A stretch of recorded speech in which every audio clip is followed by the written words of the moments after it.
Haemorrhoids, also known as piles, are abnormal dilated blood vessels within the anal canal.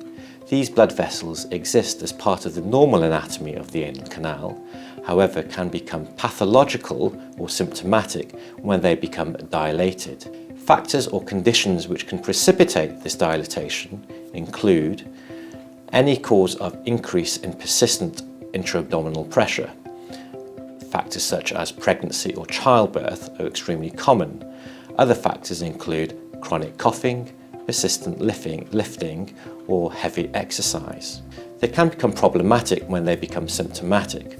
Often patients do not engage the services of a medical doctor due to the perceived embarrassment surrounding the condition itself.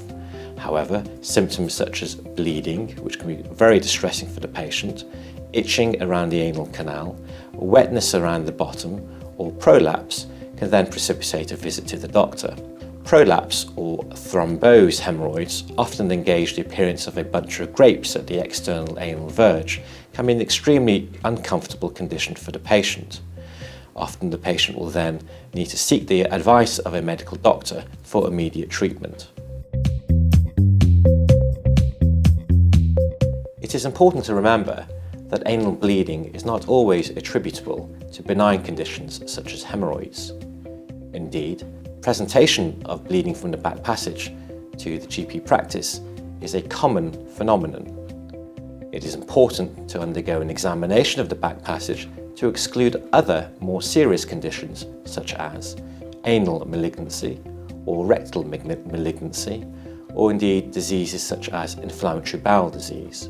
If your doctor feels that a more concerning pathology is the cause of your symptoms, or indeed no clear diagnosis has been made, a hospital specialist may be the next port of call.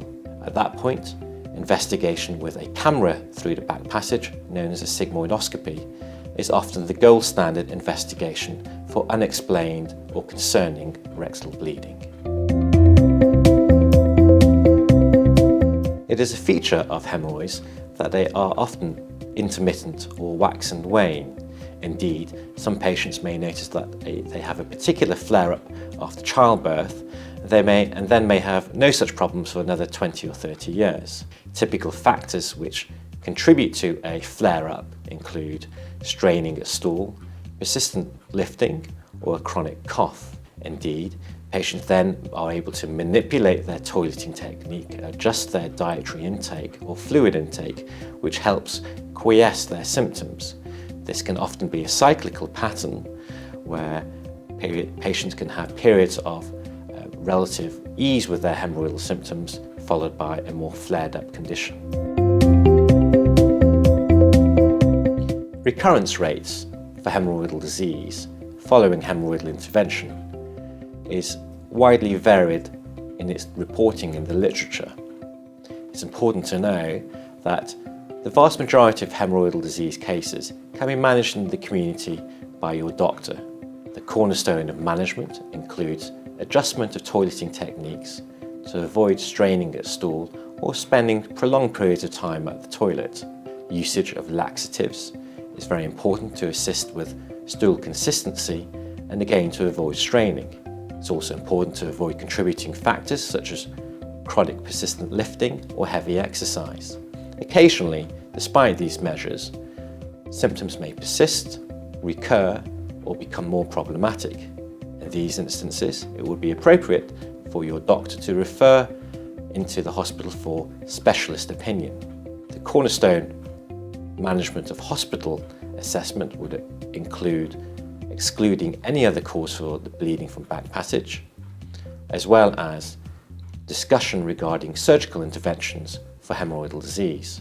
Options for surgical intervention are now quite varied and are more patient-friendly in terms of being more minimally invasive, causing less patient discomfort post-operatively and a faster return to work.